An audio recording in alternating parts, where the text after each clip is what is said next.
Adentrarse en la biografía de Helen Keller es explorar uno de los relatos de resiliencia más fascinantes de la historia moderna. Nació el 27 de junio de 1880 en una pequeña localidad del sur de Estados Unidos llamada Tuscumbia, en Alabama. Su familia vivía en una pintoresca finca cubierta de hiedra conocida como Ivy Green. Durante sus primeros 19 meses de vida, Helen era una bebé completamente sana y vigorosa. Empezó a caminar al año y ya balbuceaba sus primeras palabras. Veía la luz del sol sobre los campos, escuchaba el canto de los pájaros y la voz de su madre. Era, en fin, una niña que experimentaba el mundo con todos sus sentidos intactos. Pero, lamentablemente, esa normalidad se rompió de forma abrupta. En febrero de 1882, la pequeña Helen contrajo una enfermedad aguda. Los médicos locales la diagnosticaron vagamente como una fiebre del cerebro y del estómago. Hoy en día, los historiadores creen que probablemente se trató de escarlatina o meningitis. La fiebre fue tan alta que la familia temió por su vida. Sobrevivió, sí, pero el alivio duró poco. Su madre pronto notó algo extraño. Helen no parpadeaba cuando le pasaban una mano frente a los ojos, ni reaccionaba cuando sonaba la campana para llamar a cenar. La enfermedad le había arrebatado por completo la vista y el oído. De un día para otro, la niña quedó sumida en un silencio y una oscuridad absolutos. A medida que Helen crecía, la incapacidad de comunicarse con su entorno la llenó de una frustración abrumadora. Al no tener palabras para expresar sus necesidades, desarrolló un comportamiento salvaje y errático. Sus rabietas eran diarias, violentas y agotadoras. A menudo rompía platos y golpeaba a quienes intentaban calmarla. La situación en el hogar se volvió tan insostenible que muchos familiares sugirieron que la niña debía ser internada en una institución. Desesperada por encontrar una alternativa, la madre de Helen leyó un relato sobre la educación exitosa de otra mujer sordociega. Esto encendió una pequeña chispa de esperanza.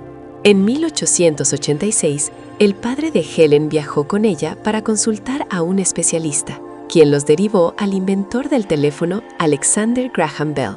Bell, que trabajaba con niños sordos, les aconsejó contactar al Instituto Perkins para ciegos en Boston.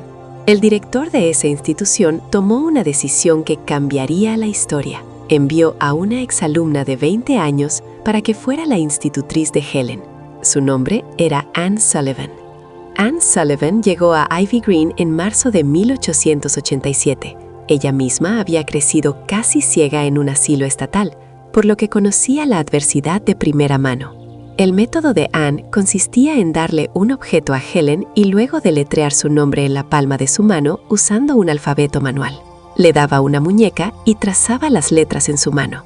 Helen, siendo inteligente, aprendió a imitar los movimientos de los dedos, pero no entendía que esos gestos representaban palabras. Para ella era solo un juego. El momento decisivo, el gran avance que lo cambió todo, ocurrió el 5 de abril de 1887.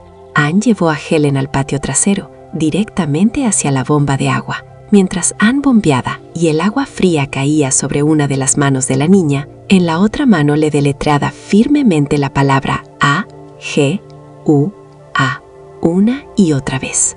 De repente, Helen se quedó inmóvil. El misterio del lenguaje se reveló ante ella en ese instante. Comprendió que esa sensación fría que fluía sobre su piel tenía un nombre. Ese mismo día, Helen aprendió más de 30 palabras antes del anochecer.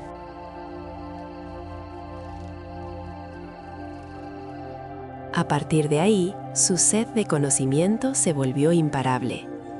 Helen aprendió a leer y escribir en braille, y más tarde a usar máquinas de escribir. Pero su ambición iba más allá. Quería aprender a hablar. A los 10 años, comenzó a tomar lecciones de habla. Utilizó un método que consistía en colocar sus dedos sobre los labios y la garganta de su maestra para sentir las vibraciones y la posición de la lengua al emitir sonidos. fue un proceso lento y físicamente agotador. Aunque su voz nunca llegó a sonar completamente natural, Helen logró su objetivo de comunicarse verbalmente. Su brillantez académica la llevó a prepararse para la universidad. En el año 1900, Helen ingresó al Radcliffe College, la universidad para mujeres coordinada con Harvard. Como muchos libros no estaban en braille, Anne Sullivan se sentaba a su lado en cada clase, deletreando incansablemente las conferencias en la mano de Helen. Durante su etapa universitaria, conoció al escritor Mark Twain, quien acuñó el término trabajadora milagrosa para describir a Anne. En 1904, Helen se graduó con honores, convirtiéndose en la primera persona sordociega en obtener un título universitario. Durante sus años universitarios, Helen publicó su autobiografía, La historia de mi vida, que se convirtió en un éxito rotundo. Pero Helen no se conformó con ser un símbolo inspirador, se convirtió en una activista política profundamente comprometida. Abogó fervientemente por los derechos de los trabajadores, el sufragio femenino, el control de la natalidad y el pacifismo. Incluso fue una de las fundadoras de la Unión Estadounidense por las Libertades Civiles. Viajó a más de 39 países, reuniéndose con líderes mundiales, siempre abogando por la mejora de las condiciones de las personas ciegas y sordas. Anne Sullivan, su fiel compañera durante casi 50 años, falleció en 1936. Fue un golpe devastador, pero Helen continuó su labor incansable. Dedicó gran parte de su vida posterior a trabajar para la Fundación Americana para los Ciegos. En 1964, el presidente Lyndon B. Johnson le otorgó la Medalla Presidencial de la Libertad. Finalmente, Helen Keller falleció pacíficamente mientras dormía el 1 de junio de 1968, a los 87 años. El legado de Helen Keller es simplemente monumental. Nos enseñó que las limitaciones físicas no definen la capacidad de la mente humana para aprender y luchar por un mundo más justo. Cambió para siempre la forma en que la sociedad percibe a las personas con discapacidades. Su vida sigue siendo un testimonio brillante de que, incluso en el silencio y la oscuridad más profundos, el espíritu humano puede encontrar una forma de hacer que su voz resuene en todo el mundo.